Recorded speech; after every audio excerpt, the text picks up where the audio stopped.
پښتونخوا ریډیو مردان د خپل اوریدونکو لپاره د خبر معیار بهتر کولو او هغې کې د بدلون راوستلو په لړ کې سټیشن منیجر ساجد محمود مشرۍ کې یوه غونډه تابع کړې شوې وه چې پکې د پښتونخوا ریډیو خبریالو ګډون وکړو. په دې موقع د پښتونخوا ریډیو د پالیسۍ مطابق پیشورانه ریپورټینګ په ذریعه نه صرف ریډیو بلکې د فیسبوک د لارې هم خپل اوریدونکي باخبر ساتلو حوالې سره تفصیلي خبرې وشوې.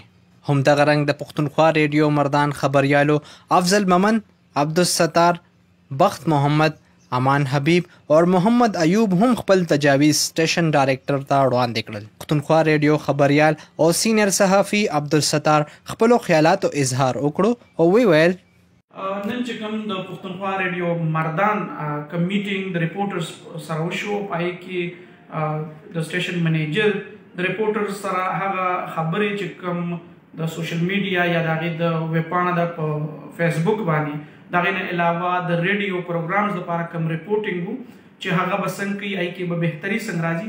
نو ډېرې ګټورې خبرې پای کې وشوې، مختلف تجاویز مخې ته رال.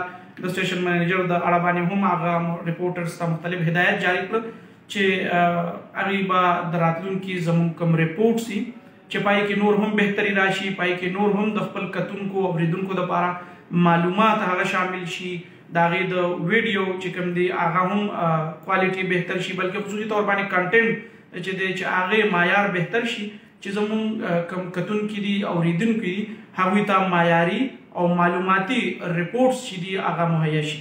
د پښتونخوا ریډیو سټیشن منیجر او پروډیوسر ساجد محمود خپلو خبرو کې وویل چې زموږ مقصد خپل اوریدونکو ته معیاري او ذمهوارۍ سره د هر یو لمحې خبر وړاندې کول دي.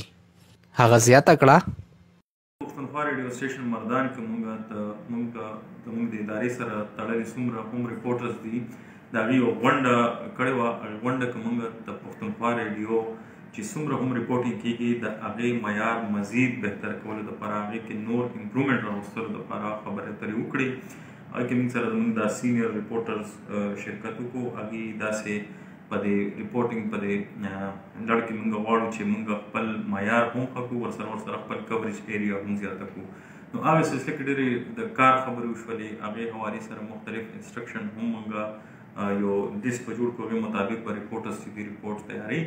او دې نه علاوه موږ اوس کوشش کوو چې مردان، چارسده، صوابۍ، نوشهره دغلته زموږ کوریج هم شروع شي د ریپورټر په تھرو باندې.